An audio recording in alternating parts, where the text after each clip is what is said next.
The broadcast is now starting. All attendees are in listen-only mode. Good morning, or I should just say good afternoon, everyone. This is Jim Ostrowski with the DEQ's Office of Public Affairs and Outreach, and I welcome you to our webinar this afternoon, Radon Awareness for Healthcare Providers and Their Patients. Looking forward to some good presentations today. Before we get started, I want to go over some basic housekeeping guidelines for you that have not joined us on a webinar before, maybe. First thing is that all lines are muted, which means that you can hear us, but we can't hear you. That doesn't mean we don't want questions, though. So if you have a question or a comment you want to send in, go ahead and type that into the question box over on your GoToWebinar chat bar or on your toolbar you have in front of you. And they'll come into us and we'll address questions at the end of the webinar. We are recording the webinar today and we'll post it online on those two websites there in front of you, michigan.gov/cancer and michigan.gov/DEQ-Radon. Of course, I'll send an email out to everyone when those are available to let you all know. And as I just said, questions are going to be covered last. Our presenters for this afternoon's webinar are Dr. Douglas Ehrenberg, the Division of Pulmonary and Critical Care Medicine at U of M. Also, Aaron Burnt from Michigan Department of Environmental Quality is here in Lansing. So Dr. Ehrenberg's in Ann Arbor, and we're here in Lansing. So we'll be bouncing back and forth between us. And also, Courtney Cole from the Michigan Department of Health and Human Services is also here in Lansing with us, and she'll be saying a few things toward the end of the webinar. Before we turn it over to Dr. Ehrenberg, I do have a couple poll questions to run through with all of you just to see where we're all at. So, first question I'd like you to answer is, which of the following categories best describes the industry you primarily work in, regardless of your actual position? So if you'll take a minute and answer that question, and I'll share it with you when we get those answers in.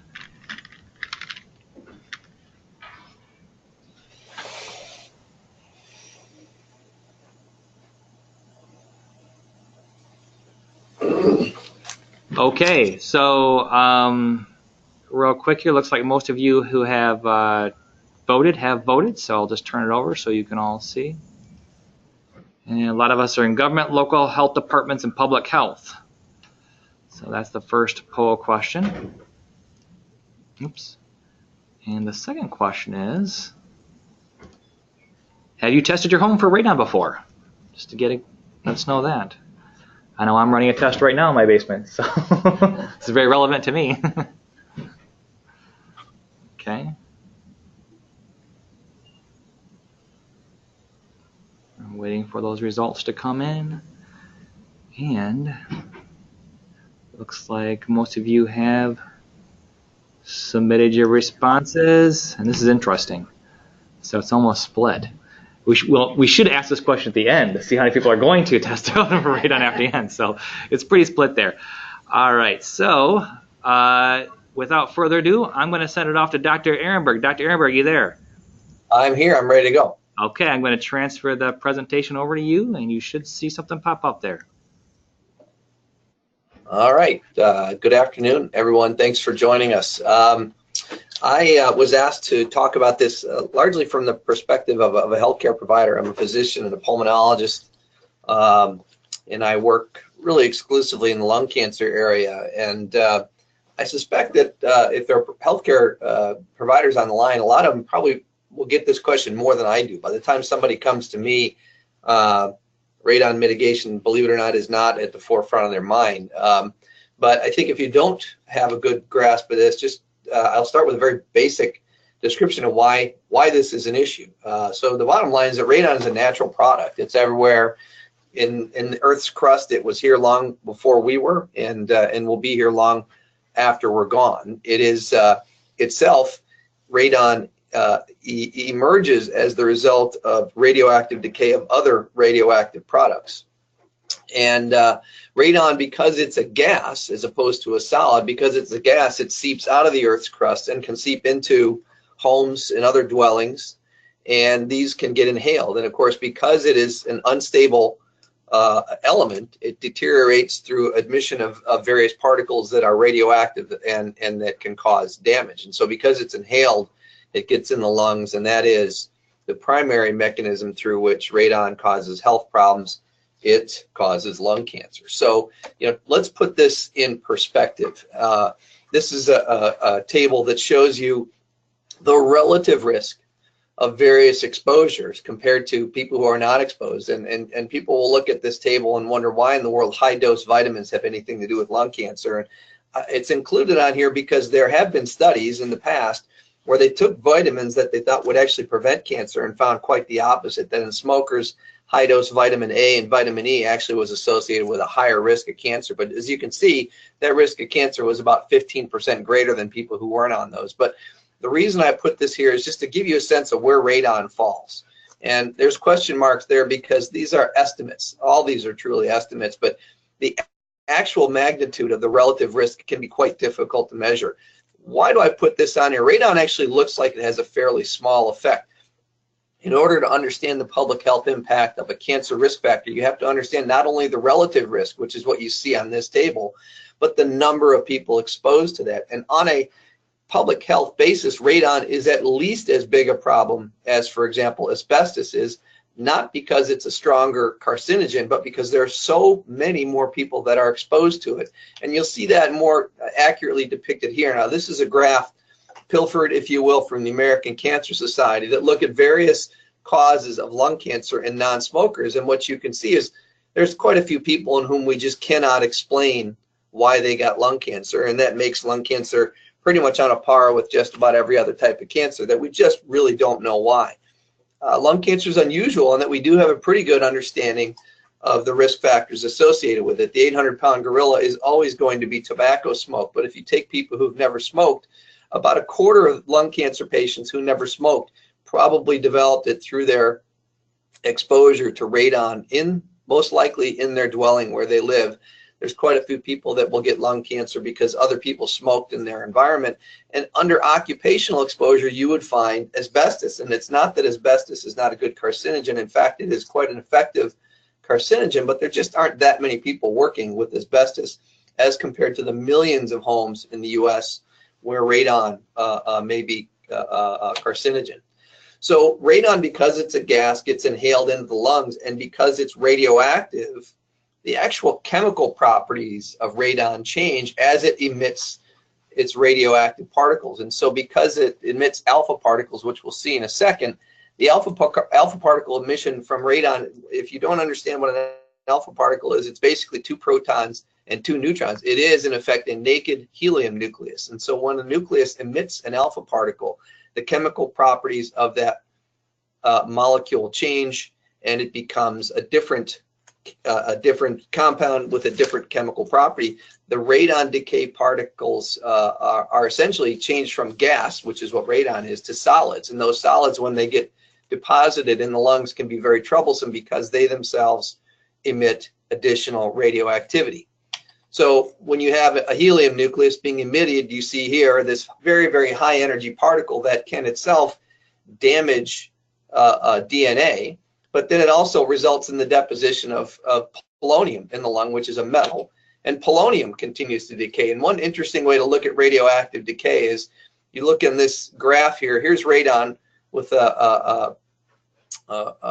nuclear protons, 88 protons, that when it emits an alpha particle, it actually becomes a different molecule. It emits 2 alpha particles to turn into polonium, which can then deteriorate itself into lead. And so you see this very interesting chemical change as unstable radioactive nuclei emit these dangerous particles with the potential to damage DNA. So one thing to keep in mind is because radon is largely an alpha emitter, it does emit some beta radiation, it really doesn't cause trouble unless it's inhaled into the lungs, because radon emits largely alpha particles that do not have great penetrating ability. They won't penetrate your clothes, and they certainly don't penetrate skin. And so it's the inhalation of radon that creates the health risk.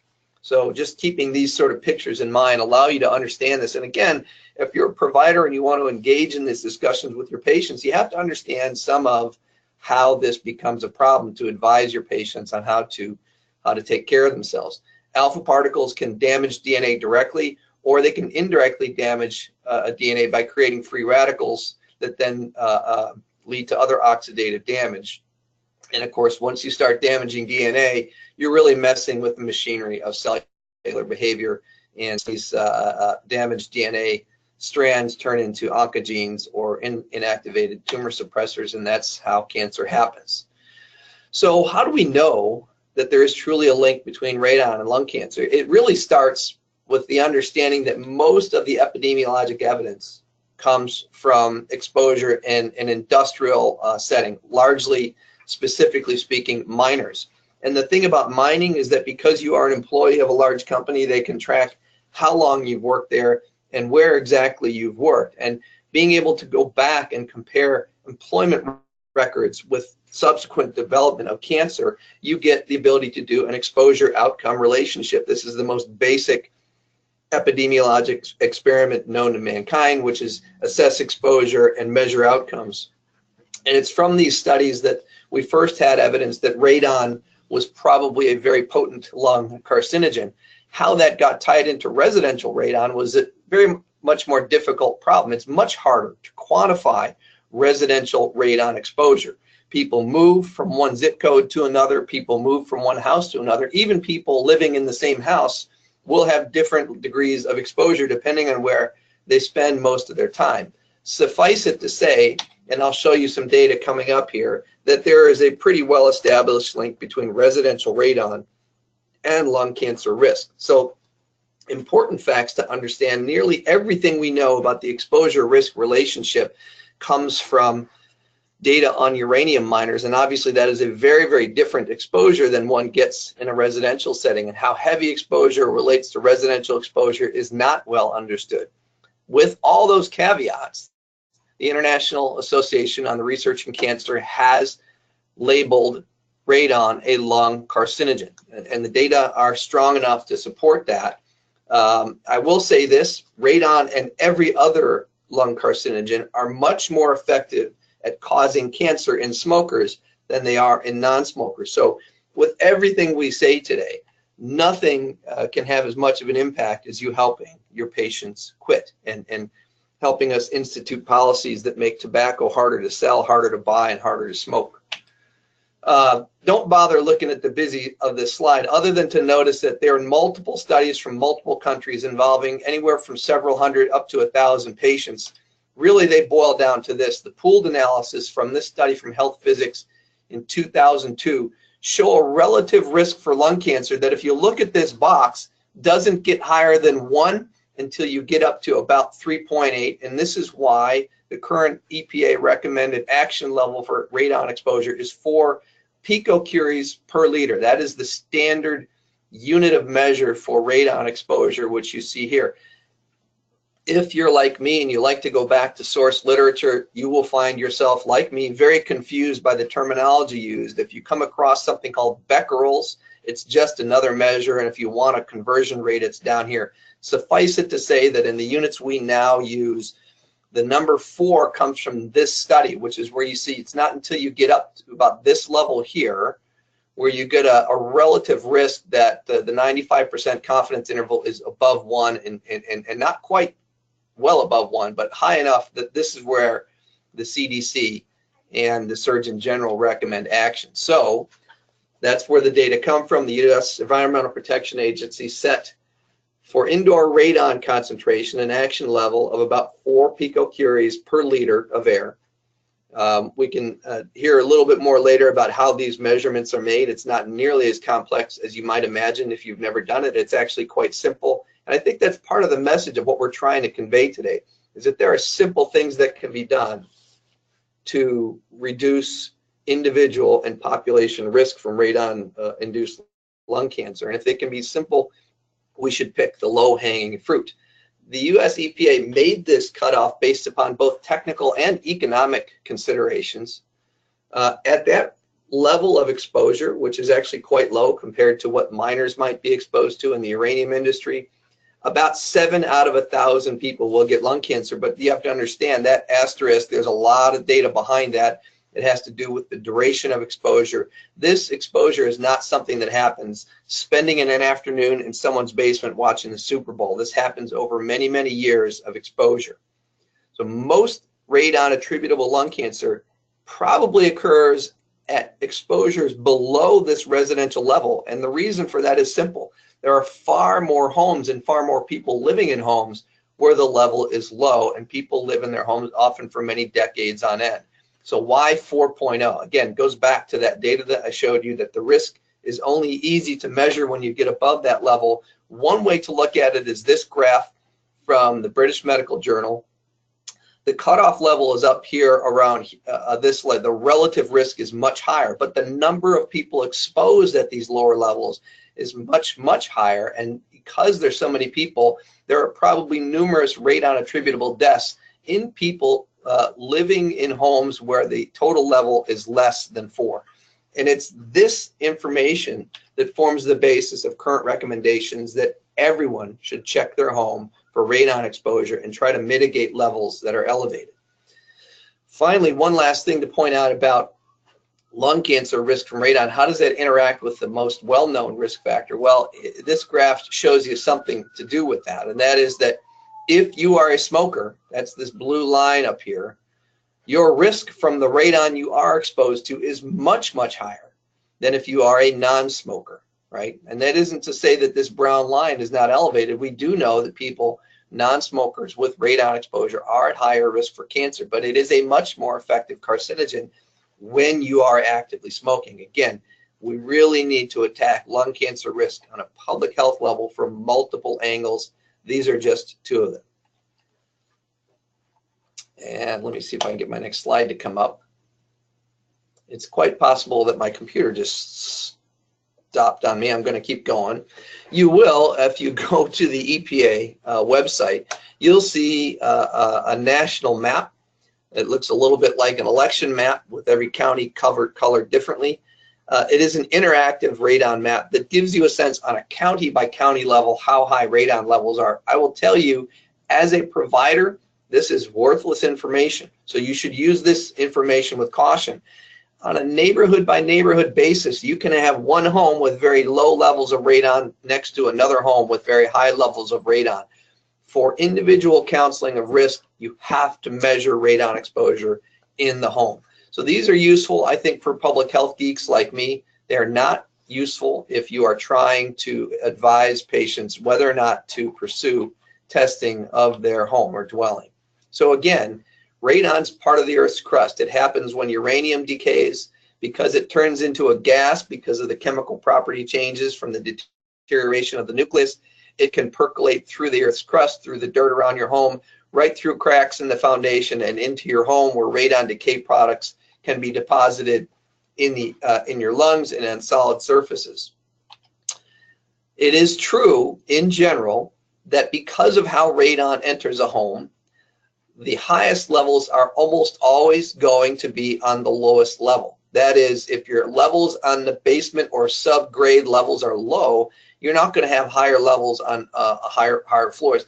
Newer homes with very rapid air recirculation may not necessarily have decremental levels when you go from the basement to the first floor to the second floor. Newer, more modern homes with better insulation and less draftiness, if you will, they may have very high levels in all three dwellings, but basically this is the rationale for why you should measure radon levels in your basement if you intend to measure them at all. And if you don't have a basement, they should be measured on the lowest possible level of the home. So with all these caveats, the Surgeon General, the head of the United States Public Health Service, currently recommends that all homes be tested for radon gas. And the good news, which you'll hear more about from Aaron here in a minute, is that it's actually ridiculously easy to do this. I speak to you now as a homeowner and not as a physician. When I finished my basement and built my man cave, while we were doing it, I went out and bought 2 radon kits, a short-term and a long-term testing kit, after talking to some people who knew more about this than I did. Fixing radon levels when they're elevated is not nearly as complicated as you might imagine it to be. There are very good certified radon mitigator contractors pretty much in every state. Most state departments of health will have a list of licensed radon contractors. So it's easy, it's not as expensive as you might guess, and the testing is quite simple. The last thing I'll say, which I think I'm going to do this really quickly because Aaron will emphasize this more, you should really use both a short-term and a long-term kit. Short-term kit takes up to about 72 hours. You generally mail it in and the results come back. While you're waiting for those results to come back, you should have a long-term kit that takes 6 to 12 months. The results from both of these will prove useful. If it's very low on a short-term kit but high with a long-term testing, you still need to think about mitigating those levels. If the short-term kit is very, very high, you probably don't need to wait for the long-term testing to come back. You should call a contractor and have them come take a look at your house. So we'll hear more about that from Aaron. If you are a provider and you want to know how to initiate conversations about this with your patients, a lot of patients will come to you with questions themselves spontaneously. One way would be just to go to the FDA or the EPA's website, download and print this off and put it in your office waiting room. And a lot of people will bring it up with you. There's some wonderful information out there. The CDC and the Environmental Protection Agency have this Consumer's Guide to Radon Reduction. I used it when I built my basement, and I found it to be extremely readable and extremely helpful. And with that, I am going to bounce control of your presentation back to the folks in Lansing. And I know I'm supposed to say go blue, but I do not have a dog in that fight. I like Michigan State as well. Well, we appreciate that, Dr. Ehrenberg, especially after this weekend. All right. So let me bring the presentation back to us. Thank you for a great presentation. And here we go. So what I'm going to do right now, I'm going to turn it over to Aaron, who's going to talk for a little while, and then we'll take questions. So Aaron, take it away. I'm going to do this over here for you. Thank you. All right, there you go. Good afternoon, everybody. As Jim said, my name is Aaron Barrett. I work for the Department of Environmental Quality in the Indoor Radon Program. The Indoor Radon Program is a non-regulatory program. We focus on education and outreach. We are funded year to year, basically by the EPA's State Indoor Radon Grant. Our goal is to reduce exposure to elevated levels of radon by encouraging people to test their home, and if they have elevated levels of radon, then we'd encourage them to fix their home, therefore reducing the risk of radon-induced lung cancer. I'm going to be very brief. I'm going to touch on a few things that Dr. Ehrenberg already did, but this is a brief overview. We're going to talk about radon, what it is, where it comes from, how does it get into our homes, the health effects, and most importantly is what do we do about it? How do we reduce our risk? How do we fix our home? And like Dr. Ehrenberg said, it is fairly easy to do. So as most of you know, radon's tasteless, odorless, colorless radioactive gas. Unlike, there's no short-term side effects. So really, like Dr. Ehrenberg said, the only way to know is to test your home. The issue can be fairly localized. You can have elevated levels of radon in the home, and the neighbors directly next door may have low levels of radon, actually. Unlike some other environmental issues, nobody caused the radon issue. Uranium is naturally present in the soil. It's radioactive. It's unstable naturally, and in an effort to try to become more stable, it decays into radium. And uranium and radium are solid particles. They're not mobile in the soil, but as soon as radium decays into radon gas, it's now mobile. It can move through the pore space freely into the home through cracks and voids in the foundation and build up over time to unsafe levels. Another item to think about is uranium has a half-life of 4.5 billion years, so it's going to be around a long time. It's going to constantly be decaying, adding to the radon decay chain, adding to the radon. So radon's going to be around a long time. We can't ignore it. We're going to have to deal with it. There's a lot of radon entry pathways into the home. Some of them that pop into your head right away are a sump, floor drains leading directly into the soil, exposed soil like in a Michigan basement or a crawl space, But there's some that are there that we don't normally think about, and one of them being the cold joint. As we construct our homes, we pour the footings, the walls go in place, and then we come back later and we pour the concrete floor.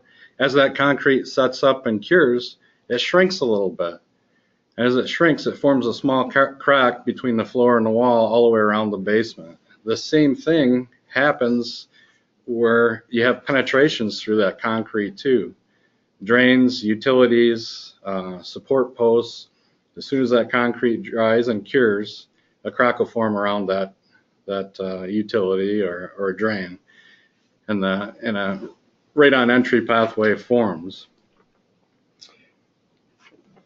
Really, even concrete is porous. You can actually waterproof your basement, but you haven't radon-proofed it. A water molecule is much larger than radon. So you can try to seal your basement, but it's not a form of mitigation because you're not going to be able to address all the radon entry points. Sealing the basement and putting the airtight lid on the sump crock will make a mitigation system more effective, though. And we'll talk about mitigation in a little bit. Some of the factors that drive radon entry are stack effect, exhaust systems within the home, and weather. As we have storms, we have high winds, we have precipitation that can drive radon to the home. As we use our home, we're using our bathroom exhaust fans, attic fans, the fan above the oven. Even when we're using our clothes dryer, these are moving a lot of air within the structure, causing a negative pressure within the structure. Drawing and replacement air is then drawn into the home with radon. Now in the wintertime, we have stack effect. As we're heating our home, we're trying to keep our home sealed up, trying to stay warm. As we heat our home, the warm air rises within the structure, and replacement air comes in from below, again, drawing radon into the home. Now, Dr. Ehrenberg touched on this already, but I want to emphasize the point that radon, as it decays into radon decay products. Those are solid particles that we then can be inhaled and deposited into the lungs. When those particles decay, and two major contributors are polonium-218 and polonium-214, those are alpha emitters. But when they're deposited into the lungs, they decay and they release an alpha particle in close proximity to the sensitive lung tissue. So that's why it's important. And they have a relatively short half-life, so the body doesn't get a chance to expel them. As you probably already know, we've heard it multiple times, radon's the second leading cause of lung cancer, next to smoking. It is a known human carcinogen. Radon results in approximately 21,000 lung cancer deaths each year, and 600 of those are in Michigan. Radon is a leading cause of unintentional death in the home, according to the CDC, and we'll have an attachment. After you're done with this webinar, we have some documents that you'll be able to view, and that's one of them. Now, this table was pulled directly from the EPA's Citizens Guide to Radon. At EPA's action level of 4 picocuries per liter, for a never smoker, about 7 people out of 1,000 could develop lung cancer over a lifetime. Now, when you look at the risk for a smoker, the risk for a smoker is 10 times that of a never smoker. I want to mention here too, Dr. Ehrenberg just touched on it for a brief moment, but the EPA's action level of 4 picocuries per liter is not a health-based number. It's both technological and economic-based. So even at lower concentrations, there is a health risk associated with lower concentrations of radon. Just wanted to point that out. Plus, the World Health Organization, their action level is actually lower. It's 2.7 picocuries per liter. As Dr. Ehrenberg talked about it, testing is relatively easy and inexpensive. And really, if I had to have an environmental issue, this is the one I want. because I know I can test my home easily, I can do it myself, and even if I have an issue, fixing is relatively easy to do. You can get a test kit from our local health departments. They're really a great partner for us. You can also get a test kit at this website here, www.mi.radon.com. Those test kits are $9.95 on that website, so you can get a test kit under $10. The postage is paid, and the lab fees are all included with that. Now, you don't have to buy one of those test kits because there's a lot of test kits out there that are just as good. They just might be a little bit more expensive. You can get test kits in hardware stores, box stores like Home Depot, Lowe's, Menards, stores like that. If you're not comfortable with testing your own home, you can hire a certified professional. And I have to say that the state of Michigan doesn't license or certify professionals that can come in and measure radon in your home, but we do encourage the use of somebody that's been certified and certified by one of the two national organizations. One is the NRSB, the National Radon Safety Board, and the other one is the NRPP, National Radon Proficiency Program. Now, with this certification, we know that they've been taught the right way to measure radon in the home. And we know that they've understood the material because in order to get certification, they must pass a proctored exam to get that certification. Now, we don't actually, the state of Michigan doesn't have any oversight over this industry, so we do encourage vetting your contractor because we don't know that they're actually out there doing what they're taught. Now on to testing. If somebody has never tested their home before, we encourage the use of a short-term 2 to 7 day test kit. If that initial test result comes back elevated, we encourage a second test just to verify that first test. And if the test result comes back between 4 and 7.9 picocuries per liter, they have the option to do another short-term test, average the two test results to decide whether to fix their home, or do a long-term test called an alpha track test, which is a 90-day to a year test. If they do long-term testing, we would encourage using that test result alone to decide whether to fix the home or not. Now, if their initial test result comes back at or above 8 picocuries per liter, we wouldn't encourage long-term testing. We'd encourage another short-term test right away in the same location and average those two short-term test results to decide whether to fix the home. Here's again a slide that Dr. Ehrenberg showed. There's pros and cons to both short-term and long-term testing, which he touched on a little bit. Short-term, you get quicker results right away, so you know the concentrations within the home, and you can make an educated decision on whether to do another short-term test or a long-term after that. But short-term testing won't tell you what your radon levels are throughout the year because of the radon levels change. They change with pressure and temperature differences between day and night. They fluctuate by the season, and they fluctuate by weather changes too.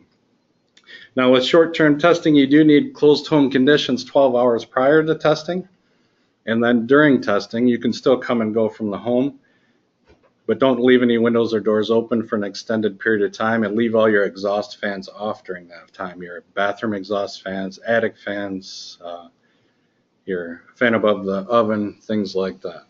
Now, long-term testing, that gives you a better idea of what your radon levels are year-round. And actually, if you test for a year with a long-term test, that gives you a year-long average exposure, which is what EPA's action level is based on, is actually a year-long average exposure. So that's the benefits of long-term testing.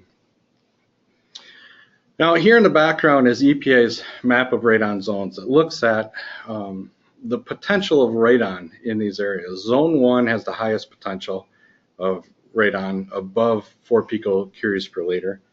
Zone 2, which is the orange ones, are a moderate potential. And Zone 3, the yellow, is a low potential.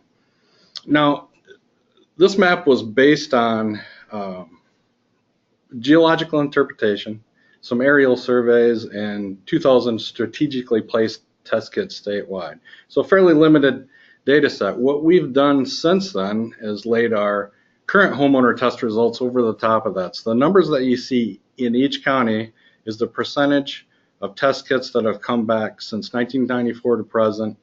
The percentage of test kits that have come back elevated at or above EPA's action level. So if you look at that, EPA's original map, people look at that and decide why, find a reason basically not to test their home. Well, I don't live in a zone 1 county, so I probably don't have an issue. We talked about the issue can be fairly localized, but you see here that we have elevated test results in every county.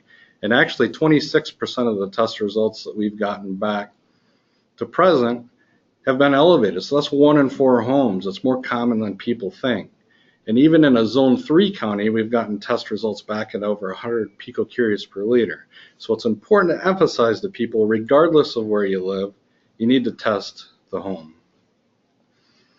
Also, if you look at the center of the map, if you look at Eaton, Ionia, Clinton, Livingston County, those are all zone 2 counties, but they have a higher number of test results coming back elevated than some of our zone 1 counties.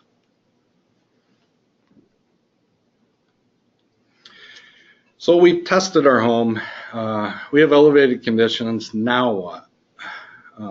The good news is it's easy to fix. We can fix it with mitigation using active soil depressurization. And some very basic components of that mitigation system. Take, for example, if someone has a full basement, the mitigator would go into the basement, core a hole next to the foundation on the inside of the foundation, a 3 or 4 inch diameter hole, dig out 5 or 10 gallons of soil, create an air sump, run at least a minimum 3 inch diameter PVC into that hole, just below the floor, seal it off airtight, route that PVC up and outside the home just above the basement wall. They would install a radon fan on at that point, right around ground level, and they would route the PVC up the side of the home and terminate the exhaust point at least 6 to 12 inches above the roof line. Now that fan runs all the time, and what that does is it creates a negative pressure underneath the floor. It evacuates all the soil gas, including radon, before it gets a chance to get into the home, and it vents it above the home where it's safe. Mentioned before, to make these systems more efficient, all cracks and voids in the foundation should be sealed to make the system more efficient. It's not a form of mitigation alone, but it makes these mitigation systems more efficient. If you've got a sump, it needs to have an airtight cover on it. Basically, there's very little maintenance with these systems too. If the fan quits, you replace the fan in the wintertime. Like last week or a few weeks ago, we had really cold temperatures. You can actually get the exhaust point freezing up. So that's something to keep an eye on. But other than that, generally speaking, you can get a certified professional to install a mitigation system in the home, generally between $800 and $1,500. I can usually do it in about a day's time.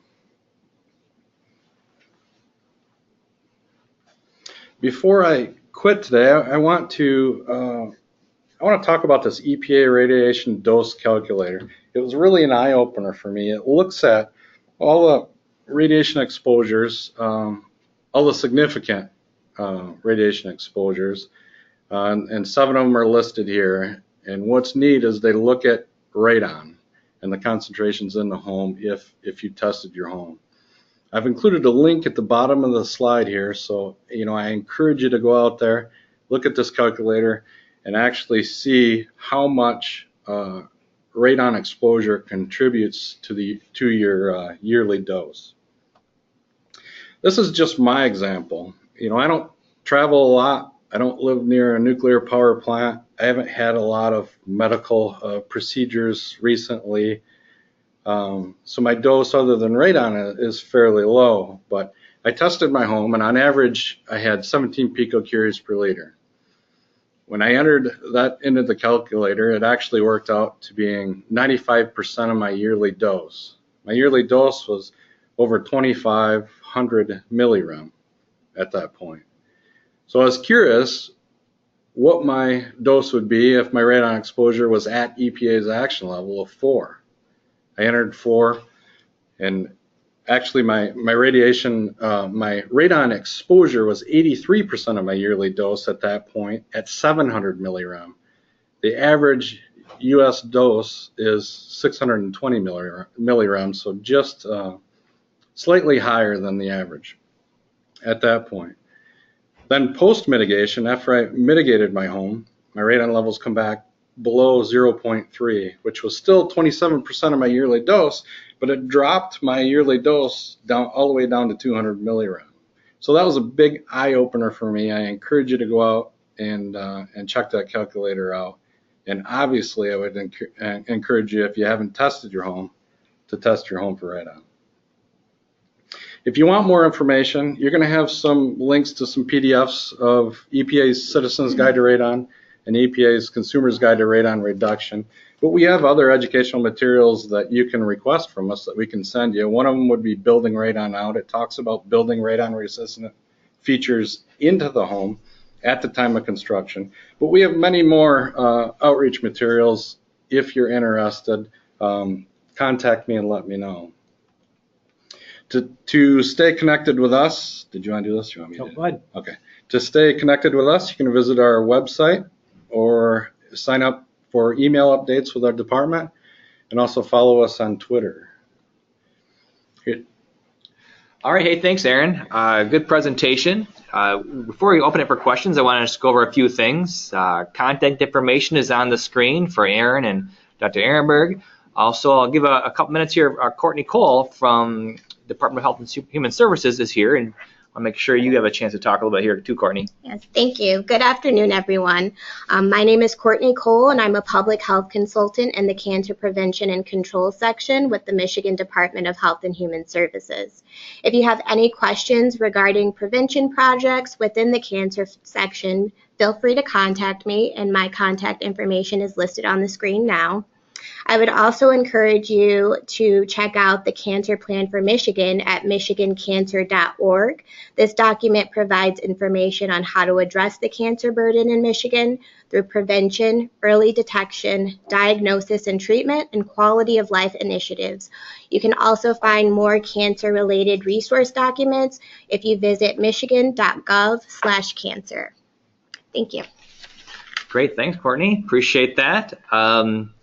I am going to open it up for questions in just a minute. So if you have a question, in case you missed the opening part, please type it into the GoToWebinar question box that you have on your screen. Type your questions in. We're going to get to those in just a minute. We have several questions that have come in so far. While you're all thinking of your questions, I am going to run just a couple more quick polls here. First of all, I want to ask, how many people are watching this webinar at your location? So this just gives us a better idea for how many people are actually viewing the webinar beyond just those logged in, because sometimes people watch them in groups. So let us know that. Okay. All right, thank you for that. Next poll question is,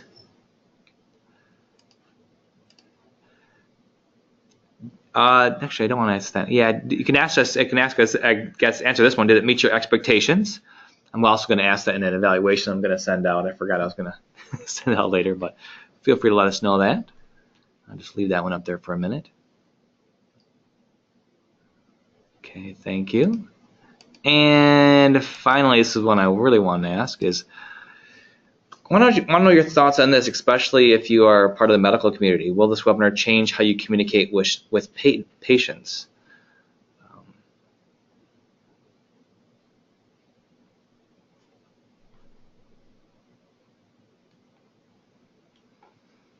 All right, thank you for answering those questions. We look at that data and it helps us decide on programming for future webinars and also our own analysis of how we're working here with outreach. So thank you.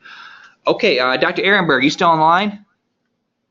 Still here, yeah. Okay, good. All right, so we're going to open it up for questions, and I'm going to read them off, and some of them look like they're maybe more pertinent to Aaron, some maybe to you. Maybe if Courtney, if you want to chime in for any of these, feel free. But I'll just start going through them. And again, if you have a question, please type it in and we'll get to it. So first question, how do the home inspectors calibrate and how dependable are those sample for a day machines home inspectors use now? I know I just bought a home and had an inspector come do it and looked at it for a couple days. What do you think, Aaron? Yeah, those home inspectors are usually using a continuous radon monitor. It's a commercial grade unit. It measures radon levels by the hour, and then it averages those readings over at least a 48-hour period. You need to span at least 48 hours, 2 diurnal cycles for a valid test. Those machines actually have to be calibrated every 12 months, so that's a very accurate test. It is a small snapshot in time, so that's an issue, but in and around a real estate transaction, that's the way that most people decide to go because they can get the turnaround time's quick. They can get the test result back right away. So. All right. So when you're having your home tested for like a new home or something, that should be probably more than a one-day test. It's probably be like 48 hours, right? For a valid test, it has to be at least 48 hours. Okay. But if it's not around a real estate transaction, you can go to a 2 to 7 day test. Okay. Okay. This question is for Dr. Ehrenberg. Currently, medical intake forms at doctors' offices focus on risks such as smoking, smoke, and carbon monoxide detector use, seat belts, etc., but never ask about radon testing. How do we compel the inclusion of this question on medical intake forms as part of potential lung cancer risk assessment? Yeah, that's an excellent question, and one that I was thinking about as we had this conversation. I'm looking actually at our medical intake form as we speak, holding it in my hand. I've often said we don't do the ordinary things extraordinarily well. We don't really even take accurate tobacco histories, though we do require some assessment of tobacco for closing encounters in our current electronic medical record. It would be relatively easy to do this. I know my plan at the University of Michigan is to approach our population health office. There is quite a hurdle to overcome to get something like that added to an EMR at a big institution like this. If you work for a smaller healthcare facility, that kind of question will be easy. It's yes, no. Have you ever measured radon levels in your home? And so I think, go to the people who own, run, or manage your facility and say this is a low-hanging fruit. It's good PR for your healthcare facility, and it's simply the right thing to do. And it's something that it's a challenge, but it's not an insurmountable one. And I certainly have thought more about this lately as a result of being asked increasingly about radon by people who are curious about it. Okay, thank you. Very good. So next question. Can you dispel the myth that radon is an old home versus new home issue? I don't know if radon can be an issue. It doesn't matter whether the home is old, new, basement, crawl space, slab on grade. Anything in contact with the soil potentially can have a radon issue unless your home's built on stilts. Actually, even then, if it's built from earth and material, it still could potentially have a radon issue. Okay. If you have an older home with the basement floors and walls covered with paint that contains lead, will this keep the radon out of the basement? That's interesting. Didn't think of that one. I don't know. Do you guys want to take a shot at that one? I don't think so. We talked before. I mean, you can waterproof a basement. It's still not radon proof. Really, the most effective, efficient way to reduce radon in the home is through active soil depressurization and trying to seal it the best that you can to make that mitigation system more effective. Yeah, I would add if you have lead-based paint, in your basement, you probably have bigger fish to fry. You need to get rid of that too. But you can speak in generalities about older homes being generally less likely to have elevated levels. But again, you have to make a distinction between public health and epidemiologic data and individual data. Any home can have elevated levels, and the if you will the curves that describe old versus young homes and the radon levels in those living spaces will overlap to a considerable degree. Yeah, okay. Thank you, guys. A couple questions here on a couple of the links I think we mentioned in the presentation. Where is the radon calculator found? And I'm going to send that out in a follow-up email, links to that, as well as the some of the handouts that Courtney mentioned, a few other things. Also, the webinar presentation, people were asking if they had a copy of it. We can send that to people if they want it. I don't know. Dr. Ehrenberg, was that something did you have it available for us to send out or post? The intention was for anybody who wanted those slides can have a copy of them. I don't have any concerns about that at all. So if you want to send my slides out, please do. Okay, sounds good. And I know we got Aaron's here, so that's good. Is radon testing required for home sales in Michigan? No, it's not required, but we do have the Seller's Disclosure Act. So if the home's been tested, the seller needs to disclose that information to the potential buyer. Okay. Does it matter what room you place the radon tester in? It does matter. We encourage testing the lowest livable area of the home, so basement if you have it. You don't want to test a crawl space. It's got to be a livable space. Humidity can affect the short-term tests, so we don't encourage testing bathrooms, kitchens. We do encourage rec rooms, bedrooms, living rooms, spaces like that. And a test kit's good for about 2,000 square feet too, so just keep that in mind. Okay. These are recommendations for radon in air. Are there any recommendations for radon in drinking water? Well, radon in drinking water is a smaller risk. It hasn't been much of an issue in Michigan yet. The risk from ingestion is quite a bit smaller than an inhalation risk.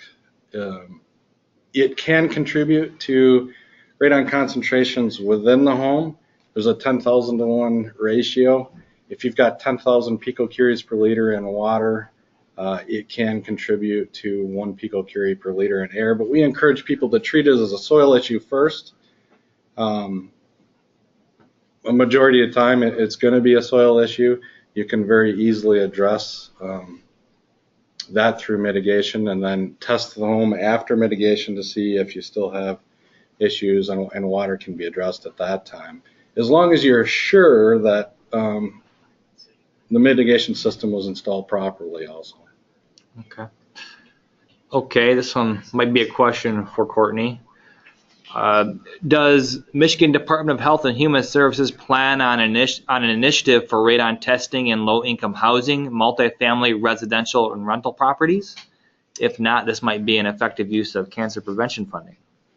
Currently, there are no initiatives in place to test in low-income housing.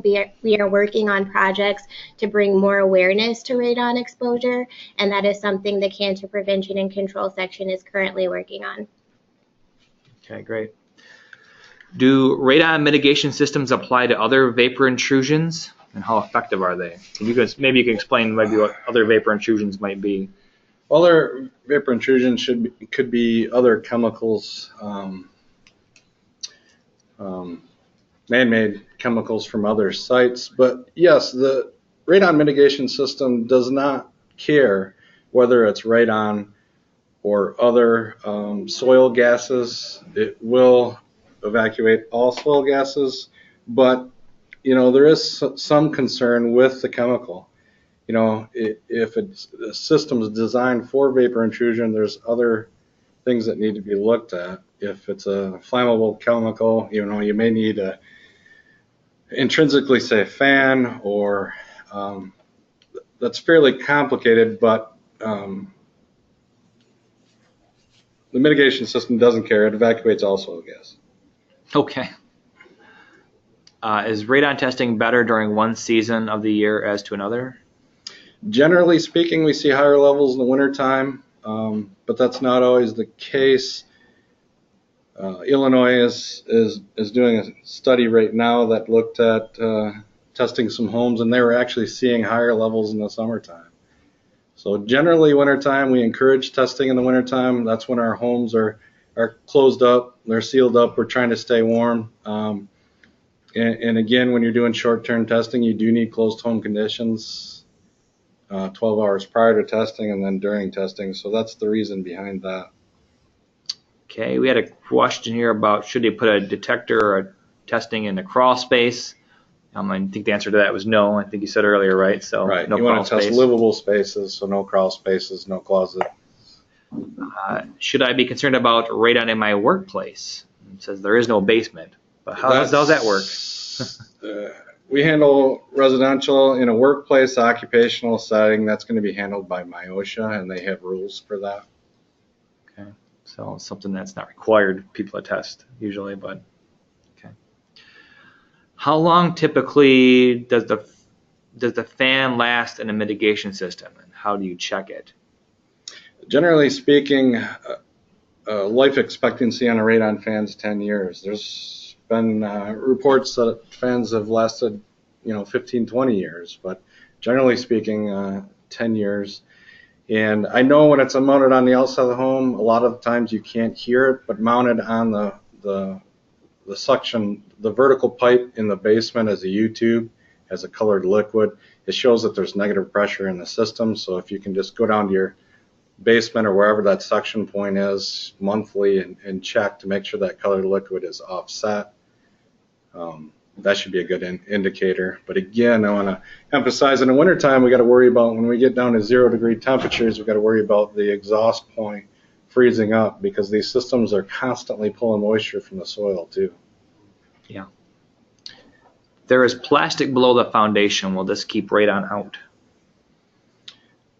Well, again, it helps, but there's a lot of preferential pathways and entry points into the home. You got to think of the walls. Anything in contact with the soil is a preferential pathway, and it doesn't take much. Concrete's porous, block is porous. It cracks over time, so it helps. But still, the most effective and efficient way to reduce radon in the home is through active soil depressurization. Okay. Well, guys, that's looks like wrapping up the questions here, and that's perfect timing because we're coming up on our end time for the webinar.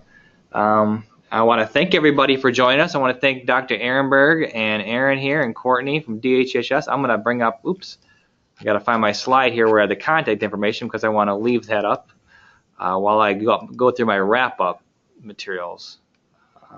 There we go. So there's contact information for you for Aaron, Dr. Ehrenberg, and Courtney. If you need to get a hold of any of them, that's their email. Feel free to call them or email them with your questions if you have it. As follow-up to this webinar, I am going to be sending out a fairly detailed follow-up email. You'll get one automatically with a link to an evaluation probably in about an hour here. We'd really like to hear what you think about this webinar, so please email us back. I'll be sending you all an email as well with more details, and in that detailed email, you're going to get links to a lot of the publications and resources we talked about. I'll put the content information in there. If you do want a copy of the presentation slides, feel free to email me back.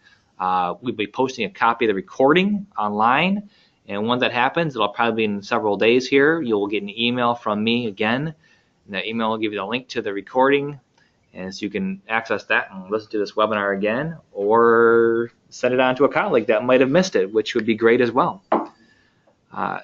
Thank you all for joining us this afternoon. Thank you, Dr. Ehrenberg and Ann Arbor. Appreciate your time with us today. And have a great day, everybody.